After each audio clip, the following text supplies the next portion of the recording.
একজন পারে আওয়ামী লীগ, একজন খালি মানে যেখানে টাকা সেখানে আমাদের সিনিয়র নেতৃবৃন্দ দেখি আমাদের সিনিয়র এখানে অনেক সিনিয়র নেতৃবৃন্দ পিরিজপুরে আছেন। আজ জেলা বিএনপি ক্ষমতায় তাকে নিয়ে একটি কেউ মিলাদের আয়োজন করে নাই। এটা আসলে দুঃখ লাগে।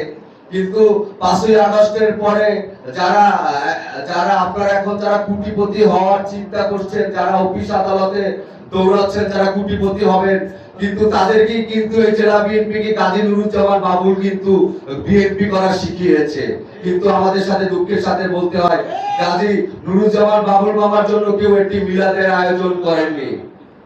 সাথী বন্ধুগণ, কাজী নুরুজ্জামান বাবুল মামা যদি আজ বেঁচে থাকতো তাহলে 5ই আগস্টের পর আমাদের যারা আমাদের সিনিয়র নেতৃবৃন্দদের যাদের আচরণ আমরা দেখি, তাহলে এটা আজকে আমাদের মনে হয় দেখতে হতো না।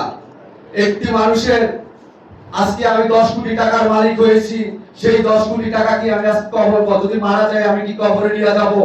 আমারও তো মনে আজকে আমি জেলা ছাত্র দলের প্রেসিডেন্ট আছে, এখানে অনেক সিনিয়র নেতৃবৃন্দ আছেন, বাতেন চাচা আছেন। আজকে যদি বাতেন চাচা যদি মারা যায় তারও তো কেউ একটি মিলাদের আয়োজন আমার মনে হয় না এই বিএনপি পিরিজপুর বিএনপি করবে। আমার মনে হয় না যে পিরিজপুর বিএনপি করবে। কিন্তু সবাইকে এখন দেখি যার যার মানে আখের গুছে মানে পাগল হয়ে গেছে সবাই। টাকা মানে আওয়ামী লীগ একজন পারে আওয়ামী লীগ, একজন খালি মানে যেখানে টাকা সেখানে আমাদের সিনিয়র নেতৃবৃন্দ দেখি। কিন্তু বিএনপি দিয়ে যদি তাদেরকে যদি বের করে দেওয়া হয় তাহলে এই পিরিজপুরের মাটিতে তাদেরকে কেউ একটি সালামও দিবে না।